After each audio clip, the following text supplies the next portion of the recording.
So let's have a big girl conversation.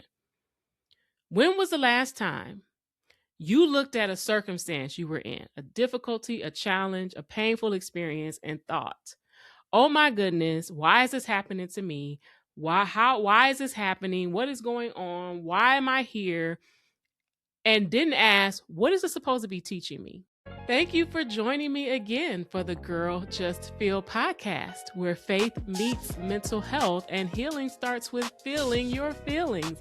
I'm your host, Dr. Ajane Gaylor, and I would love if you would subscribe and share the podcast. I've been enjoying meeting you here, sharing my heart, and I hope that you have been enjoying being here too. Can I tell you something? Yeah. When I got married, I had no idea what was to come. I think I may have confessed this many times on the show in the past, but maybe back when it was called the Experience Freedom Podcast. I think I might have told you that I didn't want to get married or have children. Yes, I know. Sounds horrible. There are so many women who would love to be in my position and have a family and be married, all the wonderful things. And I am blessed to be in my position. But let me just confess, as a, teen, 20 something who had experienced my own level of pain and difficulty. My parents got divorced when I was younger, and I wasn't interested. And I was making that conclusion mainly because of my own pain, right? My disappointment, things that I didn't think went right. And I wanted to avoid at all costs that kind of pain. I didn't want to mess up any kids' lives, so I didn't want to have any children.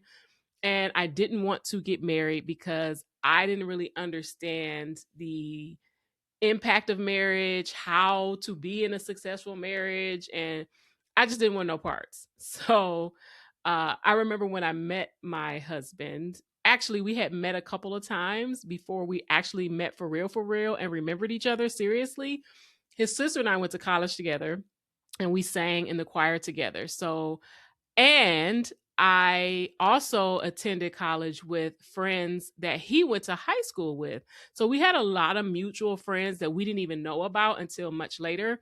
So backtracking a little bit, I meet him for the first time just on a whim. His parents used to own a bakery. And so a friend of mine, we were home for Christmas break, and we decided to go see our friend who was, his sister, at the bakery that they worked at. We just were going to stop by. And so we stopped by to see her, and her two brothers happened to come in the door. So that was the first time I met him, but I didn't remember him. I didn't remember his name. Like, it was just a fly by night kind of thing. Fast forward a few months, we're on tour, concert choir. We're on tour in New York, which we did every spring break. We would tour, go to different places and sing. And he comes to New York on his spring break to just, be there to hang out. And so he happens to join us on the tour for one of the days we were at one of the events. And so I knew who he was connected to. I knew that was our brother, but again, didn't remember his name. I don't even think we spoke to each other that day. Like, when he came to the concert, he actually had his eye on a different girl. So fast forward several more months later, we are back to campus early for choir, because the choir and the band would come early so we could get started, and the football team. So we could get started on practice. And he brought, it was his mother, himself, his sister, who was my college friend, and his other younger brother were all there. And we ran into them at the Walmart. So in the tiny little town that I went to school in, I went to a HBCU in Kentucky. And in the tiny little town we were in, Walmart was like our mall. It was like the place to be. So for whatever reason, my roommates and I, which were some of his high school friends, were with me, and we were kind of hanging out. And I'm going down the aisle, and I think it's either him or his brother. And I'm like, they look familiar. But of course, I don't remember his name or any of that. So we ended up running into each other in the Walmart. His sister, some of my roommates, me, and my roommate was high school friends with him. They actually grew up at the same church, so they had known each other all of their lives. And, a couple other folks, and we're all kind of just congregating in the aisle. And I see him standing there, and I'm like, you don't remember me, do you? Because I'm like, I know that's her brother. I know enough to know that that's her brother. I don't remember his name. So I ask him, you don't remember me, do you? And of course, he tried to play it off and pretend like, oh, yeah, and he's like, yeah, what's your name again? And I don't think he knew at all who I was. But because I was kind of with some people that were familiar to him, he was trying to maybe conclude who I might be. And so he's like, yeah, what's your name again? And I was like, basically, you don't know who I am. So, of course, he runs into the high school / childhood church friend, and they start chatting. We all kind of end up in the aisle together, chit chatting, whatever. His mother, brother, and sister eventually join us, and it's just a thing. And then I move on. We go back to my apartment. My friends were going to come over, and we were going to kind of hang out a little bit in my apartment. Next thing I know, I get a phone call from my friend, who's his sister, saying, hey, we want to basically come over. And I'm like, sure, you guys can come on over. And I find out much later, after, of course, me, because we're married now, this is my husband, so I'm telling you the story.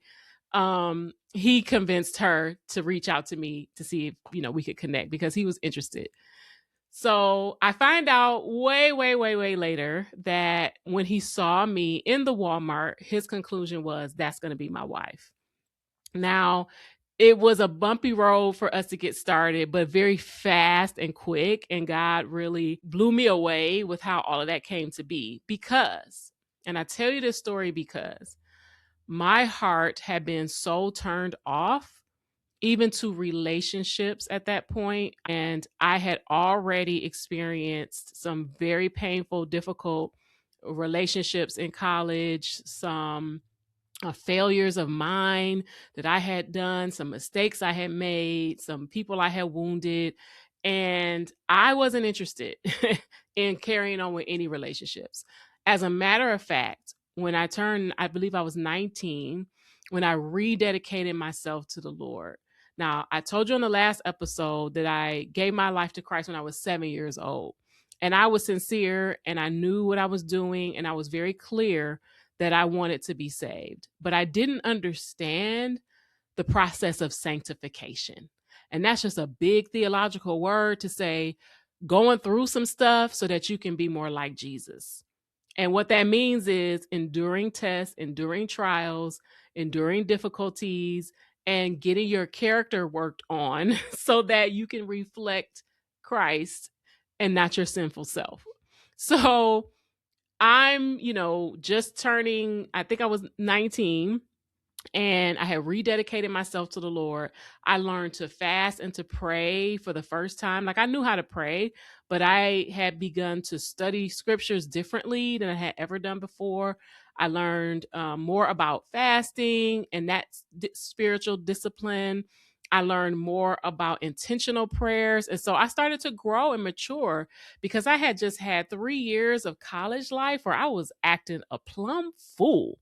So there was a lot that I had to lay down. There were some confessions that I had to make, some sins that I had to do away with, some behaviors that were compromising. And even with all of the transformation I had been experiencing, and, it wasn't pretty, it wasn't perfect at all, but I still carried this tinge of pain in my heart that I didn't want to have a marriage. I did not want to be vulnerable to a relationship, and I didn't want to experience that pain of someone letting me down or having to work through issues. And I just did not want to get married. So when I met my husband in the Walmart, with no expectations of that turning into more than just a chance encounter, fast forward to us getting connected, and because this was back in the day when we had email, and nights and weekends were free on the cell phone, but if you called long distance during the day, it was going to cost you. So we mainly had means of communicating via email and that kind of thing. And so that's kind of how it started, and then it quickly turned into an engagement, and then of course into a marriage. And how do you determine that, oh, she changed her mind, she decided she wanted marriage, and then got married? No, no, no, no, no. To be as transparent and honest as I can be, I still, even after I met my husband and knew 100% for sure that this is who God was, connecting me with, and this was going to be my spouse, I still didn't want it. Okay, let's just be real. I still was not interested. I said yes because I felt like this was God's will. Based on my experience, based on my 20 something year old mind and and encounters, I believed that this is who God was showing me was supposed to be my spouse. This is who he was aligning me with. He had given me a dream. And I really felt strongly that, okay, Lord, this is what you want me to do. And so I said yes out of obedience. Now, don't get me wrong, because I'm sure a lot of you are thinking, well, she don't even love the man. I do love him. And love is a choice. And listen, we'll have to talk about love on a different show. But today, what I want to talk about is the fact that I didn't want it at all. And there are some days when I even question why I did it, right? But I trusted that God was leading me, that he was guiding me.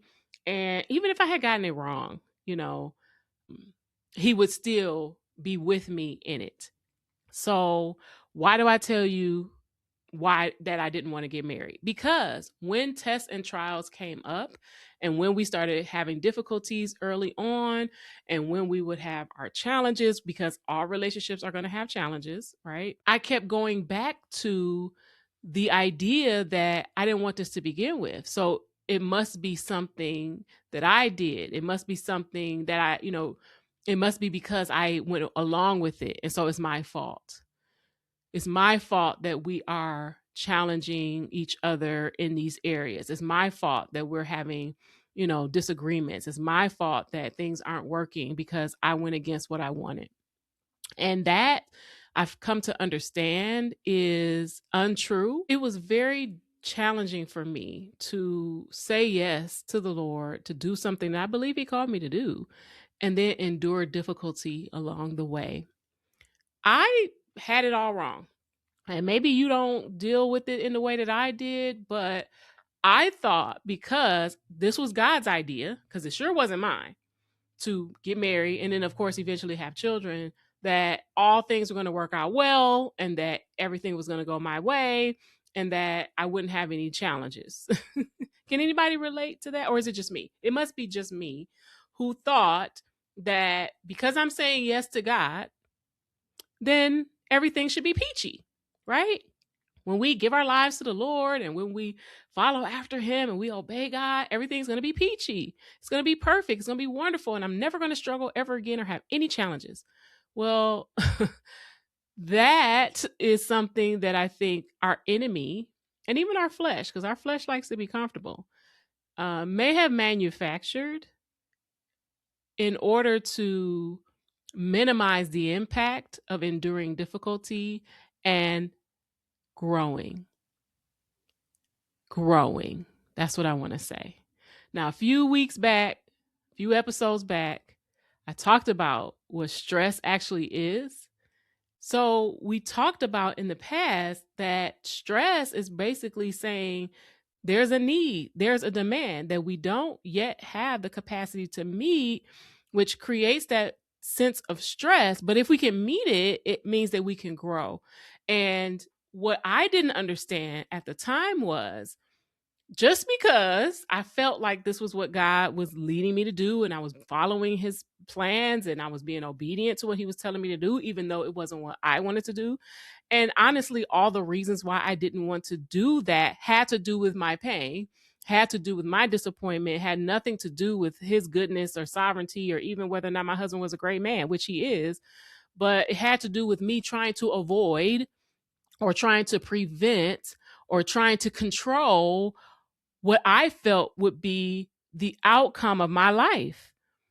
But just because we face something difficult and challenging that may stretch us or expose a need does not mean that something's wrong. As a matter of fact, it may mean that everything is absolutely right. So there isn't necessarily, and sometimes it is, sometimes what we go through is a result of decisions we made and we are experiencing the consequences of those decisions, whatever they are. Sometimes it is on us. We do have a responsibility for where we are, but sometimes It ain't got nothing to do with you, or it didn't start with you. It's somebody else's choices, somebody else's decisions, somebody else's actions that have led to you experiencing what you're experiencing.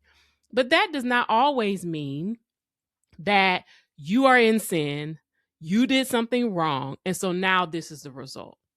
Most of the time, and a lot of the time, if you are not in blatant disobedience, you know, it can just simply be because God is trying to grow you up.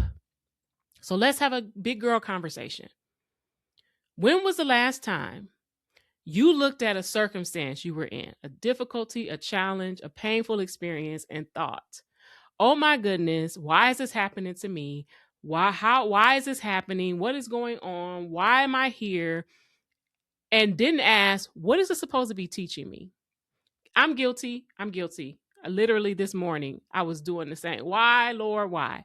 And there's nothing wrong with us asking God why. There's nothing wrong with us wanting to understand. That's a part of us learning what the need is. That's a part of us understanding, oh, there's a demand that don't have the resources to meet yet. And I may need to stretch. I may need to grow. I may need to expand. And the outcome is going to be, again, that word growth. But I think, at least for myself, what really was behind my desire to prevent marriage and prevent motherhood was my desire to control what would happen. So I say yes to the Lord. My husband and I get married, and then we start having problems. Financial problems, housing problems, job problems, parenting problems, physical health problems. I mean, my problems with my health started before we got married, but boy, oh boy, did they explode and accelerate as the years went on. So had I looked at the circumstances to determine whether or not I was where I was supposed to be, anyone looking from the outside would have said, girl, no, you are nowhere you're supposed to be. This is wrong. Get out, run, move on. No. But that's not what God was trying to reveal. Actually, it was a process of growth and sanctification and maturity and healing that was necessary. And that's why he allowed what he allowed. And if I had continued, and if I do continue to conclude that because there is a challenge, because there are circumstances that are difficult, because there is pain, then that means something is not right, then I am going to continue to circumvent the very process that God is desiring to use to build me up into the full, mature woman that I'm supposed to be. Let me just expose some lies that I believed before I got married and became a mom. Trying to be a good Christian woman, trying to honor the Lord and honor my husband and raise my children and take care of my home. I believed this lie that I had to do it all myself. I didn't even know I was thinking that. I just behaved like somebody who felt like they had to do it all themselves. And I'm not saying that that absolved me from my responsibility to my husband and to my children and to my home. But somewhere along the way, I picked up this idea that if I want it done right, I have to do it myself. How many of you can relate to that statement? And I carried on like somebody who felt like I had to do it all myself.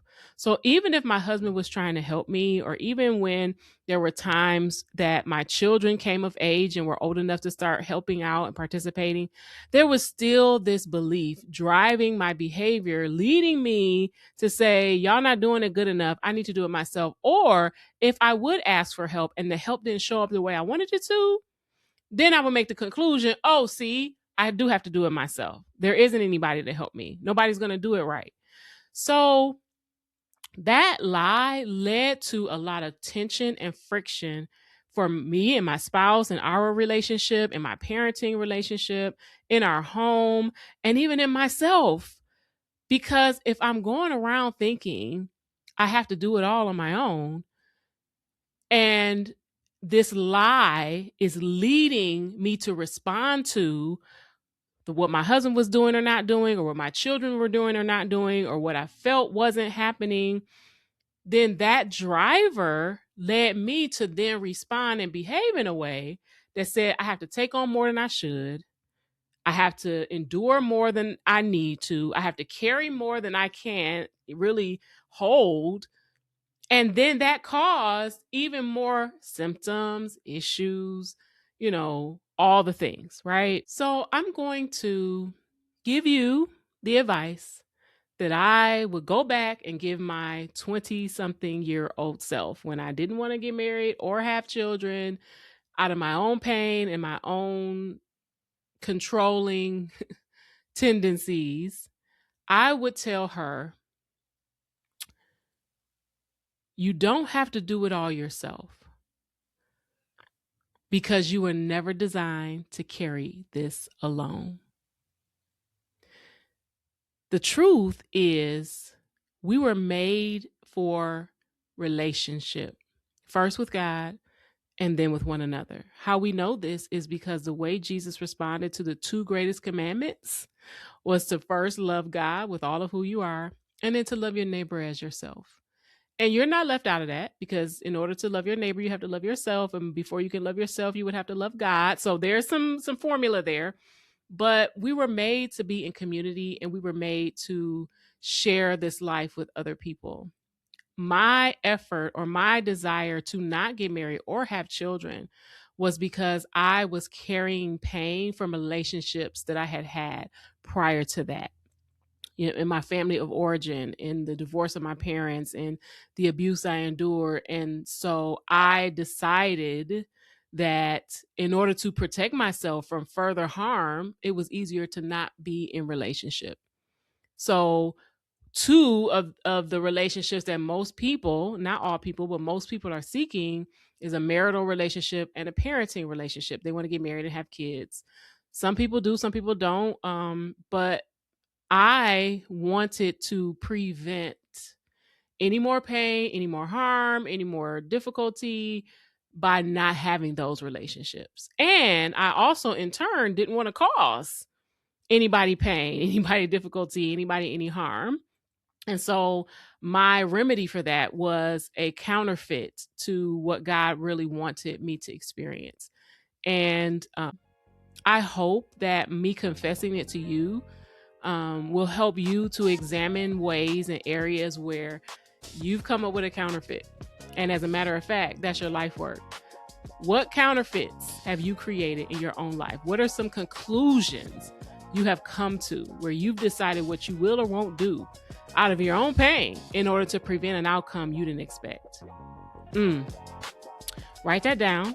I'm big on writing things down, so write it down, pour over it, pray about it, and I'll see you next time.